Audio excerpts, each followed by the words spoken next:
لبيك اللهم لبيك لبيك لا شريك لك لبيك إن الحمد والنعمة لك والملك لا شريك لك لبيك.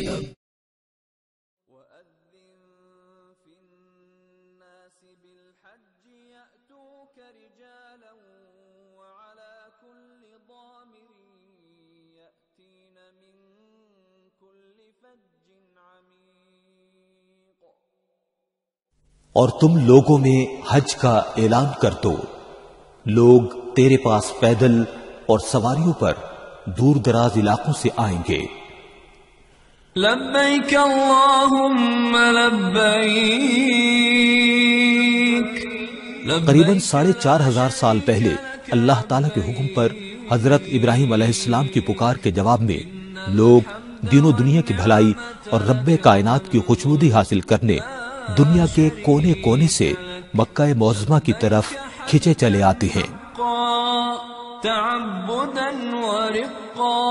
حج اسلام کا 5واں رکن ہے اور ہر عاقل، بالغ اور صاحب حیثیت مسلمان پر زندگی میں ایک بار فرض کیا گیا ہے.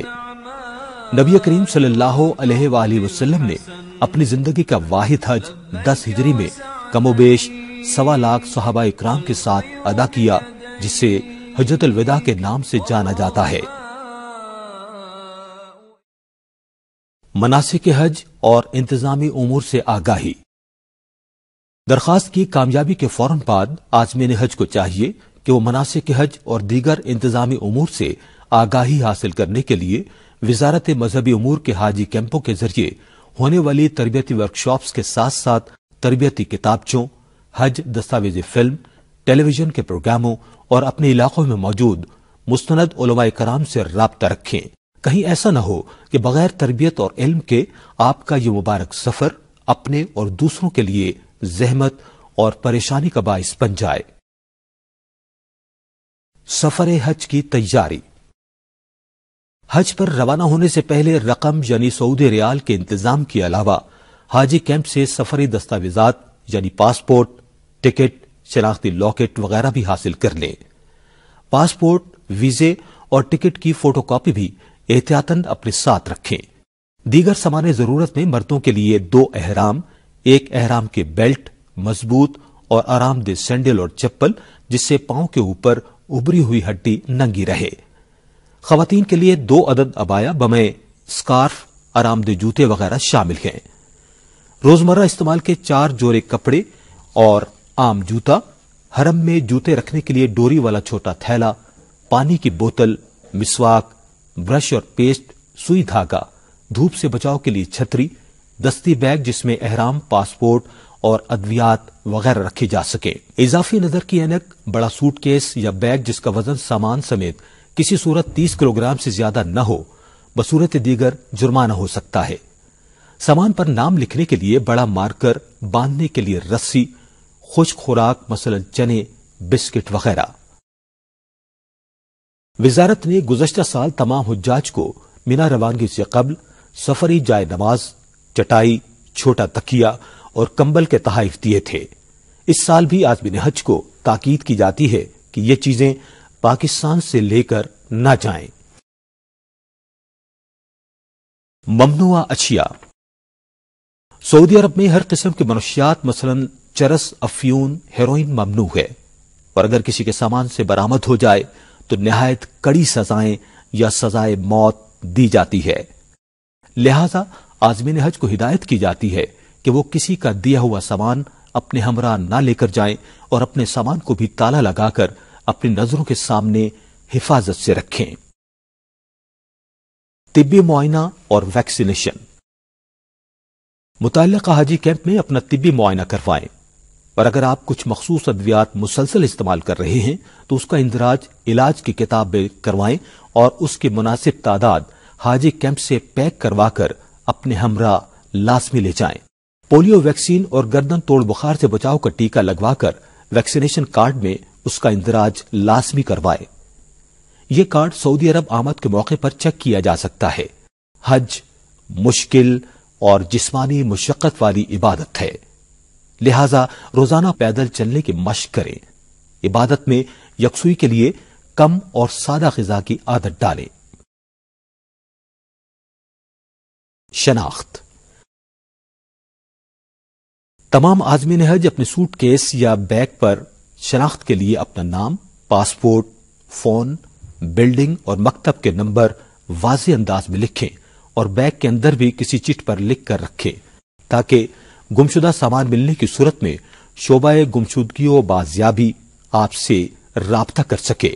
تمام مرد اپنے احرام پر اور خواتین اسکارف پر شناخت کے لیے پاکستانی پرچم کا سٹیکر چسپاں کریں، جو کہ متعلقہ حاجی کیمپوں سے عازمین حج کو مفت مہیا کیا جاتا ہے۔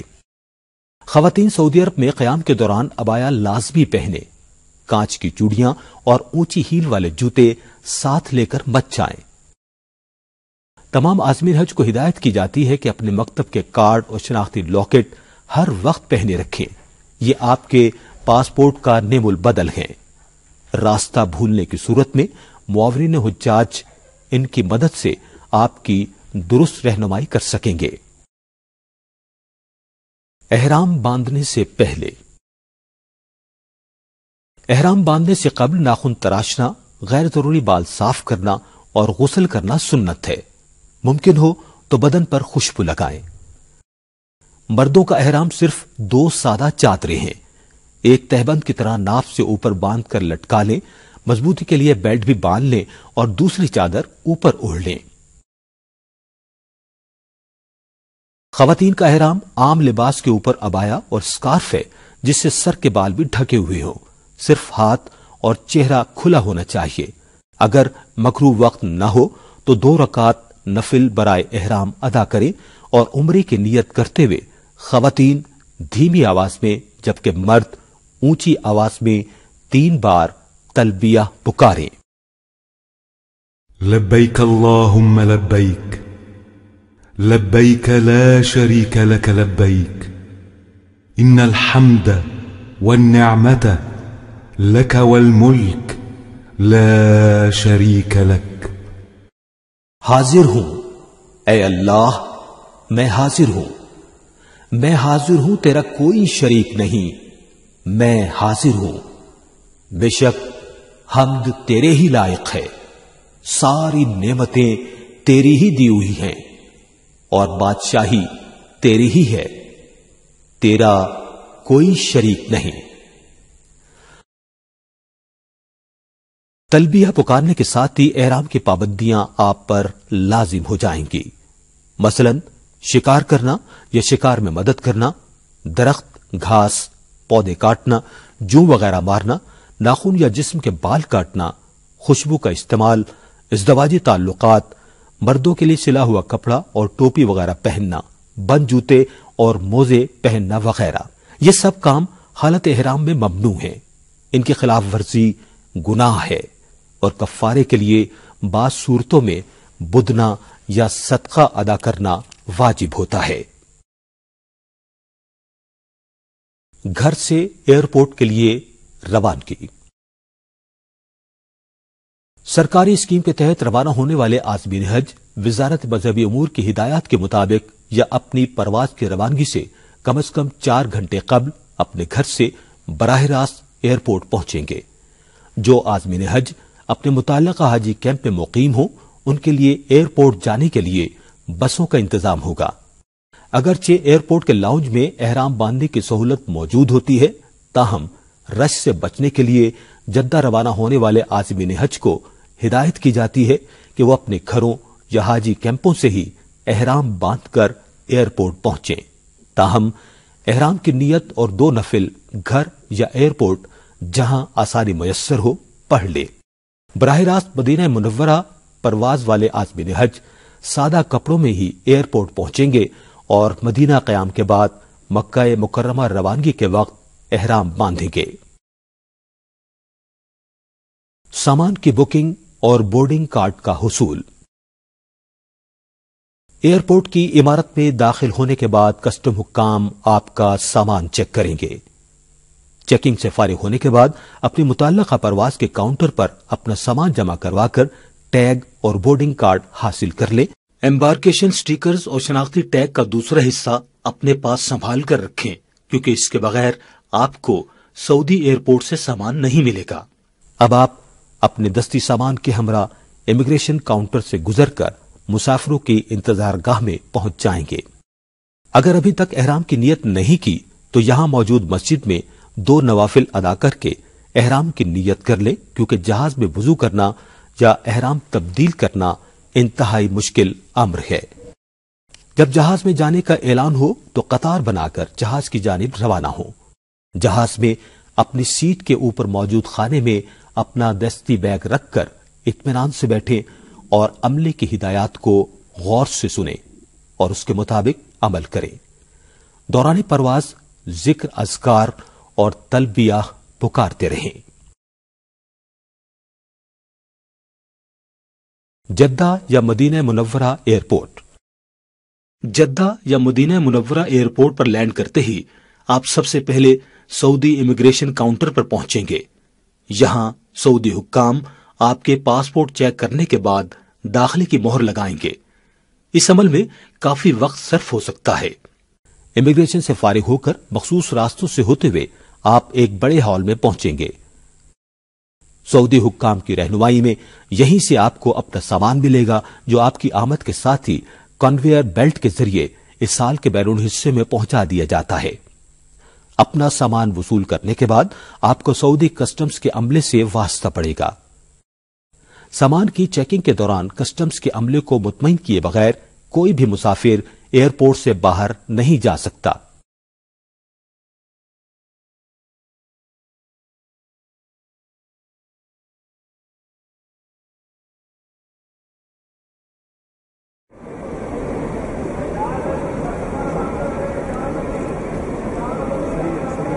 گزارش ہے کہ آپ کا سامان آ گیا، سامان چیک کر لیں۔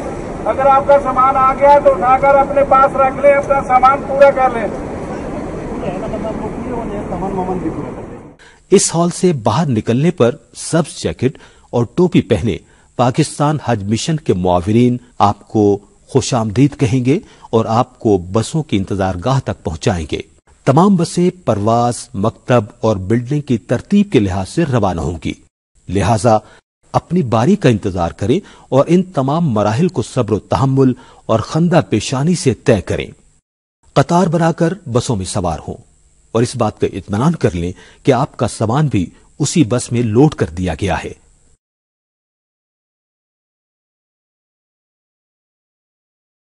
بسوں میں سوار ہوتے وقت ہمیشہ خواتین اور بزرگ عازمین حج کو ترجیح دیں۔ سعودی تعلیمات کے مطابق خواتین اور مردوں کو علیحدہ علیحدہ کمروں کی الاٹمنٹ گروپوں کی بنیاد پر پاکستان سے ہی کر دی جاتی ہے، جس کی تبدیلی سعودی عرب میں ناممکن ہے۔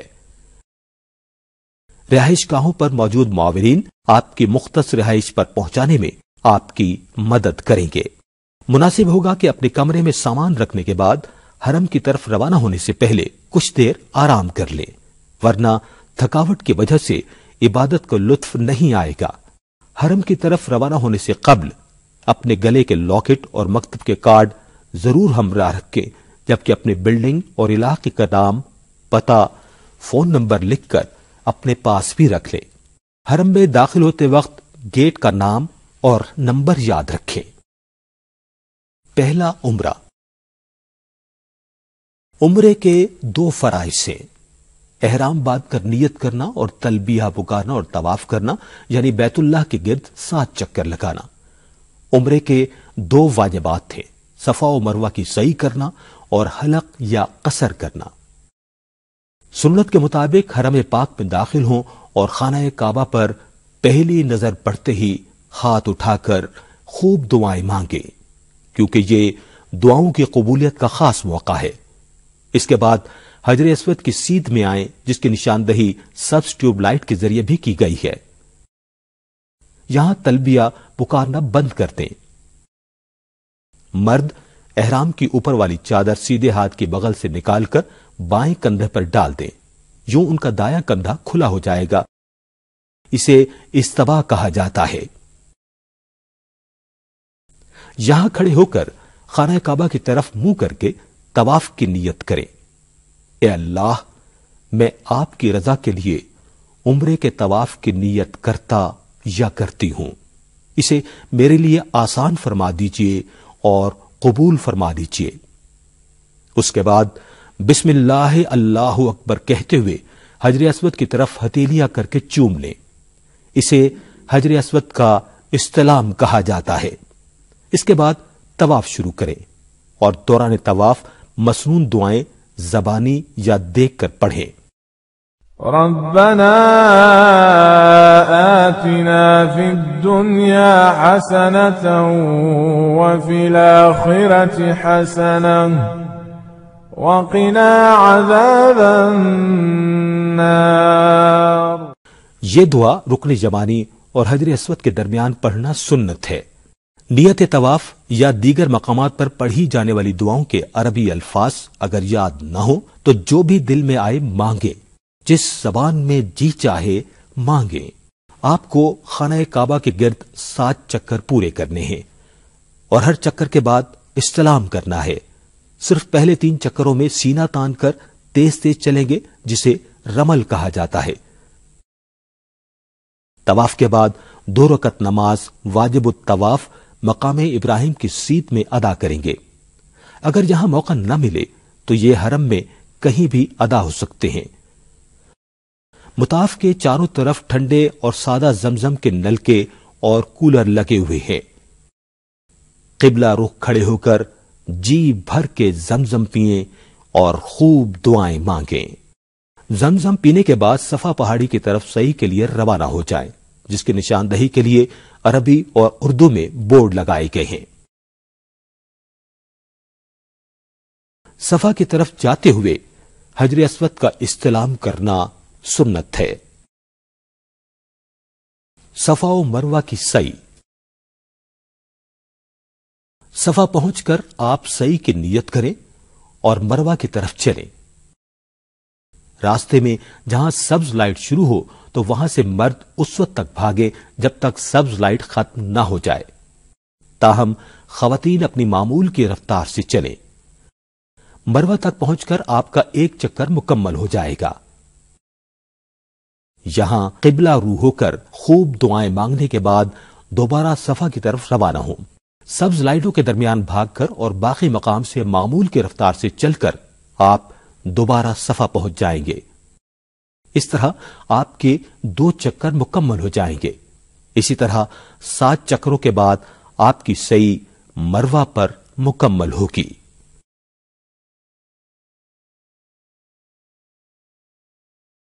حلق یا قصر۔ سعی کے بعد مرد حضرات حلق یعنی سر کے بال منڈوا کر یا قصر کروا کر حالت احرام سے باہر آئیں گے۔ عورتیں قصر یعنی ساری چٹیاں پکڑ کر انگلی کے 1 پور کے برابر یا کچھ زیادہ بال کاٹ کر حالت احرام سے باہر آ جائیں گی۔ ایک دوسرے کے بال بھی کاٹ سکتے ہیں کیونکہ یہ احرام سے باہر آنے کا وقت ہے۔ یوں آپ کا فرض عمرہ مکمل ہو جائے گا۔ بعد میں آپ نفلی عمرے یا طواف کر سکتے ہیں، لیکن عمرے کے لیے آپ کو میقات پر جا کر احرام باندھنا لازم ہے۔ سفری سہولتیں۔ گورنمنٹ اسکیم کے تحت آئے ہوئے حجاج کی رہائش گاہیں مکہ مکرمہ میں عزیزیہ نامی بستی میں ہوں گی، جو حرم پاک سے تقریباً 8 کلومیٹر کے فاصلے پر واقع ہے۔ بلڈنگ کے باہر حرم آنے جانے کے لیے جدید ایئر کنڈیشنڈ بسیں 24 گھنٹے وہاں موجود ہوں گی۔ اگر آپ چاہیں تو 5 نمازیں حرم میں ادا کر سکتے ہیں۔ آپ کی رہائش گاہ بس اسٹاپ اور حرم کے پاس پاکستانی پرچم والی ٹوپی اور سبز جیکٹ پہنے معاونین آپ کی رہنمائی کے لیے ہر وقت موجود ہوتے ہیں۔ مشترکہ رہائش، صفائی اور کھانا۔ گورنمنٹ اسکیم کے حجاج مشترکہ رہائش گاہوں میں قیام کریں گے، جہاں غسل خانے، کچن اور واشنگ مشینیں بھی مشترکہ ہوں گی۔ اب چونکہ سعودی حکومت کی ہدایت کے مطابق تمام سرکاری حجاج کو کھانا ان کی رہائش گاہوں پر ہی فراہم کیا جائے گا، اس مقصد کے لیے وقت پر ڈائننگ ہال آئیں اور یہیں کھانا تناول فرمائیں۔ کمروں میں کھانا لے کر جانا منع ہے۔ اپنے حصے سے زیادہ کھانا نہ لیں، دوسرے عازمین حج کے حقوق کا خیال رکھیں اور اپنے کمروں میں صفائی کا خاص خیال رکھیں۔ کھانے کا ذائقہ اکثریت کے معیار کو مد نظر رکھ کر بنایا جاتا ہے، تاہم انفرادی سطح کی پسند ناپسند پر صبر و تحمل سے کام لیں اور معاونین حجاج سے تعاون کریں۔ طبی سہولیات۔ آب و ہوا کی تبدیلی، انفیکشن یا بخار، نزلہ، گلے کی خرابی اور بعض اوقات شدید تھکن کی وجہ سے جسم درد کی شکایت عام ہو سکتی ہے۔ ایسی صورت میں وزارت مذہبی امور اور پاکستان حج مشن نے آپ کی رہائش گاہوں کے قریب ڈسپنسریاں قائم کی ہیں، جہاں پاکستانی ڈاکٹر اور پیرامیڈیکل سٹاف آپ کی خدمت کے لیے 24 گھنٹے موجود ہے۔ اس کے علاوہ مکہ اور مدینہ منورہ میں ایک بڑا اسپتال قائم کیا جاتا ہے، جہاں ایکس رے، ٹیسٹوں اور آپریشن تک کی تمام سہولیات حجاج کرام کو مفت مہیا کی جاتی ہیں۔ ضرورت کے تحت ایمبولینس سروس بھی مفت مہیا کی جاتی ہے۔ سعودی قوانین کی پاسداری۔ سعودی عرب میں قوانین انتہائی سخت ہیں۔ خدا نخواستہ اگر کوئی حاجی قانون کی خلاف ورزی پر پکڑا گیا تو حکومت پاکستان اور پاکستان حج مشن اس میں کسی قسم کی مداخلت نہیں کر سکیں گے۔ اس لیے ضروری ہے کہ سعودی قوانین کا احترام کیا جائے اور سعودی اہلکاروں کی ہدایات پر سختی سے عمل کریں۔ کوئی گری پڑی چیز ہرگز نہ اٹھائیں، کیونکہ یہاں زمین پر گری ہوئی چیز اٹھانے کا مطلب چوری ہے۔ کہیں ایسا نہ ہو کہ آپ سزا کے ساتھ ساتھ حج سے بھی محروم ہو جائیں۔ یہاں عورتوں کے اکیلے پھرنے کو اچھی نظر سے نہیں دیکھا جاتا، اس لیے اگر عورتوں کو باہر جانا ہو تو ضروری ہے کہ سعودی رسم و رواج کے مطابق اپنے محرم کے ساتھ اور عبایا اوڑھ کر ہی باہر نکلے۔ حج کی تیاری اور روانگی۔ حج کے 3 فرائض ہیں، کسی ایک کے چھوٹ جانے سے حج نہیں ہوگا۔ 1 احرام باندھ کر حج کی نیت کرنا اور تلبیہ پکارنا، 2 9 ذی الحج کو وقوف عرفات، اور 3 طواف زیارت۔ حج کے 6 واجبات ہیں، کسی واجب کے رہ جانے پر دم دینے سے تلافی ہو جائے گی۔ 1 وقوف مزدلفہ، 2 رمی، 3 قربانی، 4 حلق یا قصر، 5 سعی اور 6 طواف وداع۔ حج 5 دنوں کا ہوتا ہے، جو 8 ذی الحج سے شروع ہو کر 12 ذی الحج کو ختم ہوتا ہے۔ حج پر روانہ ہونے سے قبل احرام اور نہایت کم وزن بیگ تیار رکھیے، کیونکہ 8 ذی الحج یا 7 کی رات کو آپ اپنی رہائش سے احرام باندھ کر اور حج کی نیت کر کے مینا روانہ ہوں گے۔ مکتب کے ذمہ دار آپ کو روانگی کے وقت سے پہلے آگاہ کر دیں گے اور مینا میں قیام کے لیے مینا کارڈ بھی دیں گے۔ دوران حج اس لاکٹ کو پہن کر رکھنا ضروری ہے۔ آپ کی بلڈنگ سے مکتب کی بسیں آپ کو مینا پہنچائیں گی۔ کسی مسئلے کی صورت میں آپ بلڈنگ میں موجود معاونین سے رابطہ کر سکتے ہیں۔ مینا 8 ذی الحج کو آپ مینا میں ظہر، عصر، مغرب اور عشاء کی نمازیں ادا کریں گے۔ مینا عزیزیہ سے نزدیک ہی خیموں کا ایک شہر ہے جو صرف حج کے دنوں میں آباد ہوتا ہے۔ یہ 100 سے زائد مکاتب میں تقسیم ہے۔ مینا میں محدود جگہ کے پیش نظر حجاج کرام کو ہدایت کی جاتی ہے کہ یہاں خندہ پیشانی سے دوسرے حجاج کا خیال کرتے ہوئے قیام کریں۔ کھانے پینے کی احتیاط کریں، کم اور سادہ غذا کا استعمال کریں۔ مینا سے متصل حرم کی جانب جمرات یعنی 3 علامتی شیطان واقع ہیں۔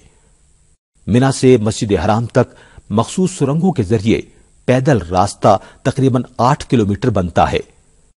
حج کے دنوں میں پرائیویٹ گاڑیوں کے مہنگے کرائے اور سڑکوں پر شدید رش کے باعث مینا سے حرم جانے آنے کے لیے یہ راستہ سب سے مناسب ہے۔ مینا کی دوسری جانب مزدلفہ اور میدان عرفات واقع ہیں، جو بالترتیب تقریباً 4 اور 14 کلومیٹر دوری پر ہیں۔ ان کے درمیان ایک جدید اور تیز رفتار مشائل ٹرین چلتی ہے۔ زیادہ تر پاکستانی حجاج اس ٹرین کے ذریعے جبکہ کچھ بسوں کے ذریعے سفر کرتے ہیں۔ مشائل ٹرین کی طرف جانے والے راستوں پر عموماً بہت زیادہ رش ہوتا ہے اور ٹرین تک پہنچنے کے لیے کافی وقت لگ جاتا ہے۔ عورتوں اور ضعیفوں کا خاص خیال رکھیں اور ٹرین پر سوار ہوتے وقت انہیں ترجیح دیں۔ رات مینا میں ہی قیام ہوگا۔ 9 ذی الحج کی فجر مینا میں ادا کر کے طلوع آفتاب کے بعد عرفات کی طرف روانگی ہوگی۔ وقوف عرفات۔ وقوف عرفہ حج کا رکن اعظم ہے۔ اگر یہ رہ جائے تو حج نہیں ہوتا۔ مسجد نمرہ میں موجود حجاج خطبہ حج سننے کے بعد ظہر اور عصر کی نمازیں امام کے پیچھے اکٹھی ادا کرتے ہیں۔ جو لوگ مسجد نمرہ نہ پہنچ سکیں وہ اپنے خیموں میں ہی باجماعت نماز ادا کرتے ہیں اور فراغت کے بعد اپنے رب کے حضور مغرب کے وقت تک مناجات کرتے ہیں۔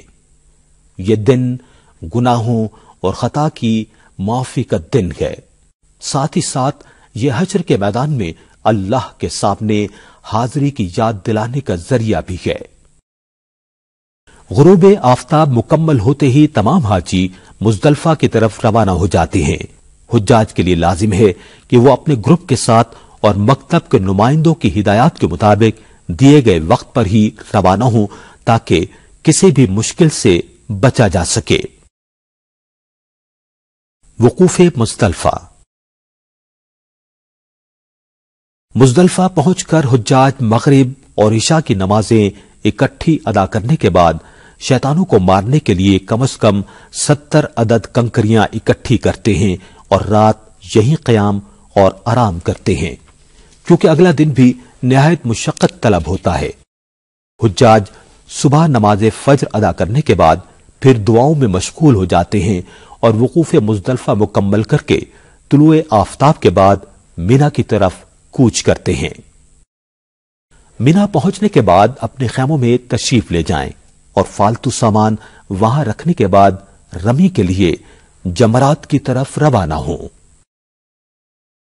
رمی جمرات۔ 10 ذی الحج کو حجاج نے صرف بڑے شیطان کو 7 عدد کنکریاں مارنی ہیں۔ عام طور پر حجاج زوال کے بعد یا ظہر کی نماز کے بعد کنکریاں مارنے کے لیے روانہ ہوتے ہیں، لیکن رش کے پیش نظر پہلے بھی روانہ ہو سکتے ہیں۔ ضعیف مرد و خواتین کی طرف سے ان کے وکیل بھی کنکریاں مار سکتے ہیں۔ حجاج کو چاہیے کہ جمرات کی طرف جانے والے راستوں سے آگاہی حاصل کرے، صرف مکتب کے مقرر کردہ وقت پر اور گروپ کے ساتھ روانہ ہوں۔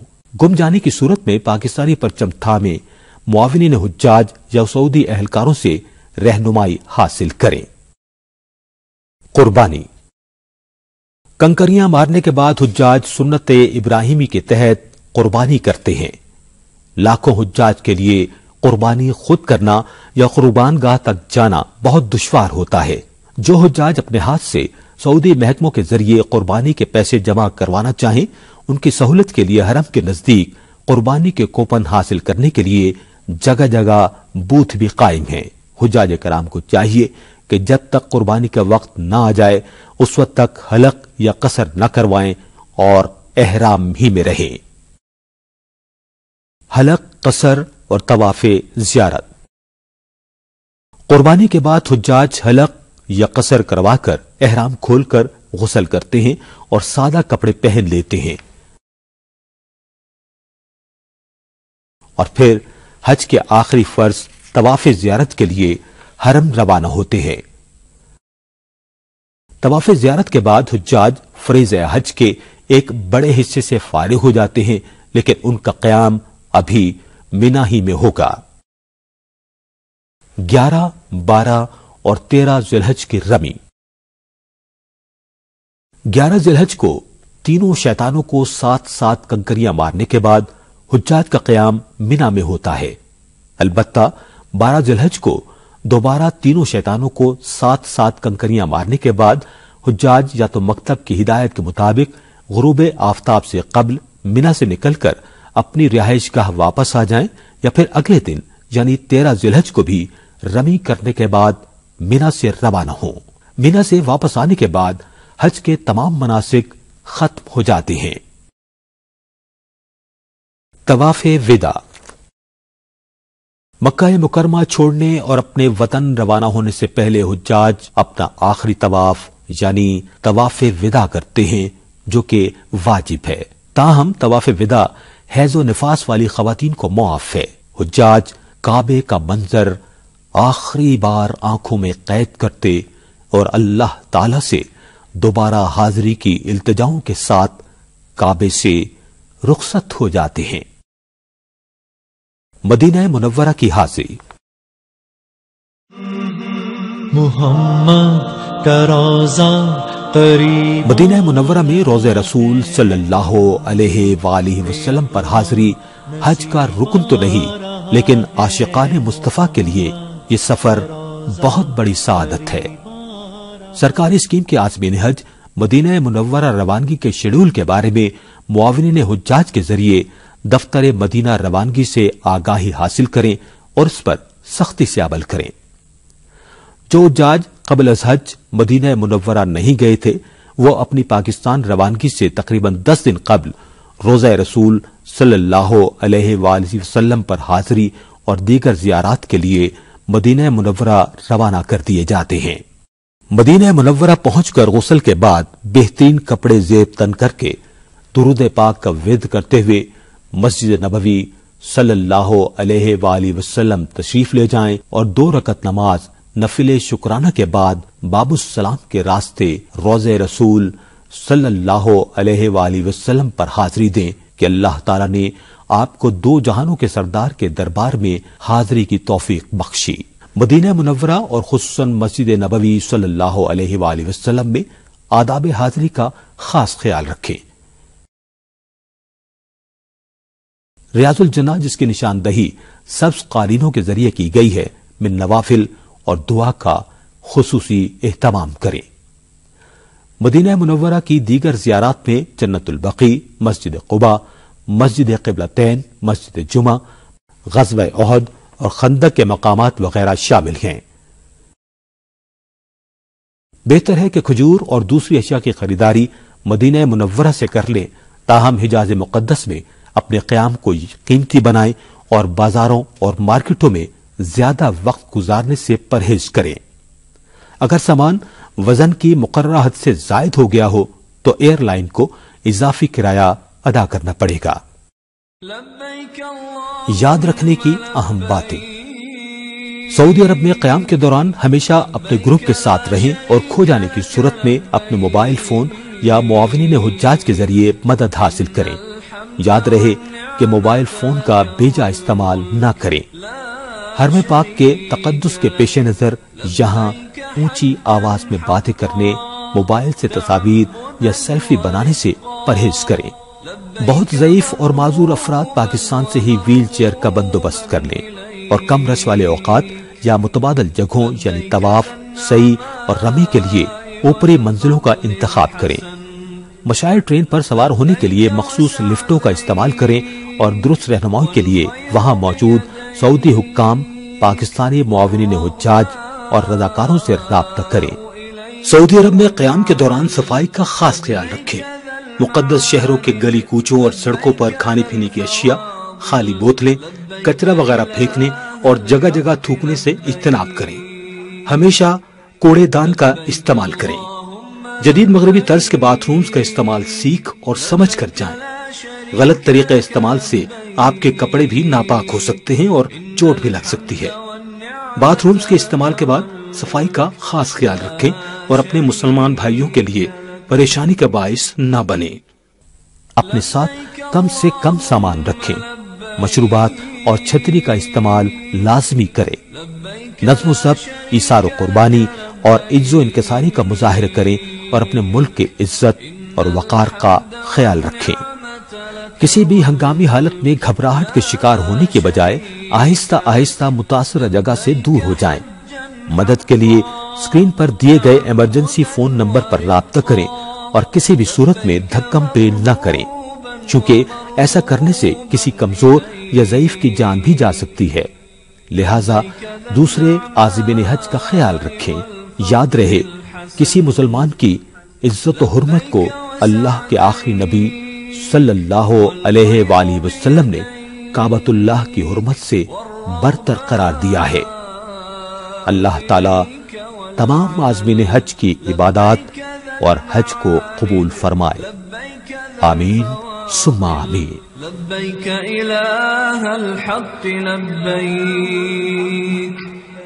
لبيك اللهم لبيك،